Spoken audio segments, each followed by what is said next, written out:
For today's video mga moms, ayan, ganda-gandahan na naman tayo at arti-artihan. Ayan, feeling sexy na naman kahit ang laki-laki. Ayan. So ito na nga mga moms, alam ko namang tatanungin niyo ko kung saan ko nabili itong aking sinusuot sa pag-exercise. So syempre hindi na ako magpapatumpik-tumpik pa at ayan na nga dumating lang ito nakaraang araw at pagdating nga ay talagang finlex ko naman to kaagad dahil nga ginamit ko na kaagad. Mas nauna ko pa siyang gamitin sa pag-exercise at nakapag-upload na ako ng maraming video bago ko pa ito na i-unbox at ipakita sa inyo, di ba? Late na ang aking pag-unbox. Oh, pero okay lang 'yon kahit late. Ayan, so kung makikita niyo mga moms, dalawang klase lang naman 'yan. Alam mo ba, hindi ko aakalain na sa murang halaga kasi nga ang isang partner niya ay nasa 133 kung hindi ako nagkakamali.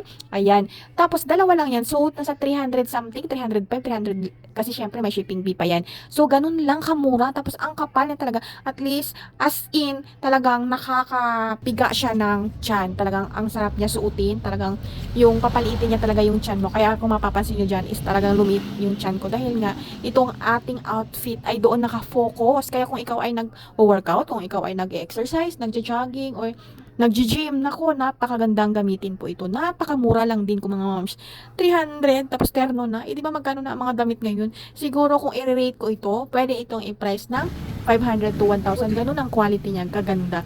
Kaya kapag gusto nyo mag-order mga moms, comment ko and mag-order ka na. Nako, baka maubusan ka kasi nga talagang napakaganda ng quality. Dito ka mag-order sa link na ibibigay ko kasi baka naman mabudol ka dahil talagang maraming gumagaya ng mga video, maraming gumagaya ng picture, pero pagdating sa'yo, pag-arrive sa'yo, napakanipis, napakapangit ng quality. Honestly, may mga ganong seller po na gumagamit lang ng mga ibang video, gumagamit lang ng ibang picture, pero ang ipapadala ibang-iba. Itong sa akin ay talagang naman napaka 101% na sobrang sulit ang pera. Grabe, hindi ko ine-expect. So, ayun nga mga moms, nakafocus ako sa aking arms. Kung mapapansin nyo, ang aking braso talaga ay napakalaki. Siguro dahil lang ito sa sobrang buhat ko ng mga container noong dalaga pa ako, nung bata pa ako. Kasi nga, ang layo-layo ng balon sa amin. Ang hirap hagilapin ng tubig sa amin, sa Araceli, kaya ganyan yan, talagang buhat lagi ako. Kung hindi ako nagbubuhat, nagkakarito ng mga 6 na container, 8 container, 10, ganyan. So, talaga nakafocus ako sa aking arms at saka sa aking yan, kasi yung tiyan ko talaga ay napabayaan na at talaga nagdugtong na ang puson ko at ang tiyan ko sobrang laki.